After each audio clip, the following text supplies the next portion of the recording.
he had a dual passports. He held a British and American passports. He loved this country, so. After, my grandparents migrated to Canada where my grandfather hated the cold weather and moved to Boston, Massachusetts.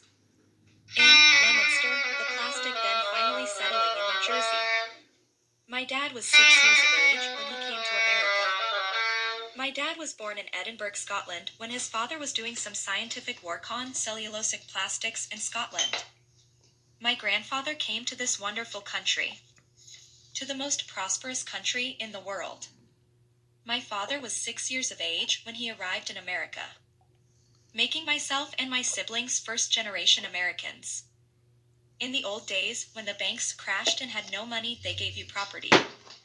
So, the bank gave my grandfather a house on 77 Myersville Road in Chatham Township, New Jersey. My mom's family roots were Sicilian, Greek, and Albanian and Lebanese. She loved the opera, and her best friend Marguerite would come to play our baby grand piano for my mom so she could sing her opera while my dad took us sailing on his schooner, and so many other adventures. I still remember climbing the 40-foot mast when a storm hit. I was scared to death as I was being thrown back and forth. Dad screamed at me to come down, and I cried I can't. Step by step he guided me down the mast. My sister Claudette and brother Joseph were herded down into the cabin, and the boat listed to the point where the books tumbled out of the shelves and water was pouring down the stairs and into the cabin. Ultimately, while approaching a bridge heading back to our dock, we stalled the engine while going into reverse. The bridge operator was drunk and didn't respond to our horn. The tide was coming in, attempting to force us upstream and under the bridge. Our father courageously grabbed a rope and swam against the current to secure the ship to a piling and saved the day.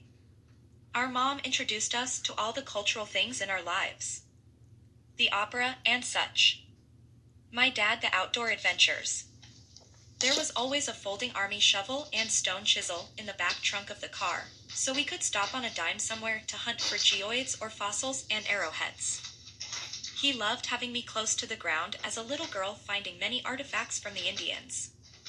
And a famous man named Folney Pfeiffer, the owner of Elio the Lion, who you see in all the movies of the past, would bring Celeste Holmes to all my parents' parties.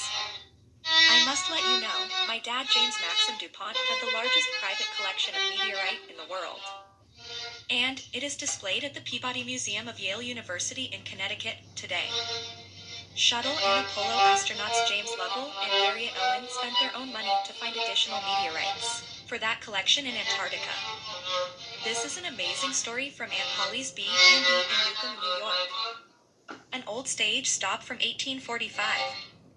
Doug and I loved our home with stables with our horses.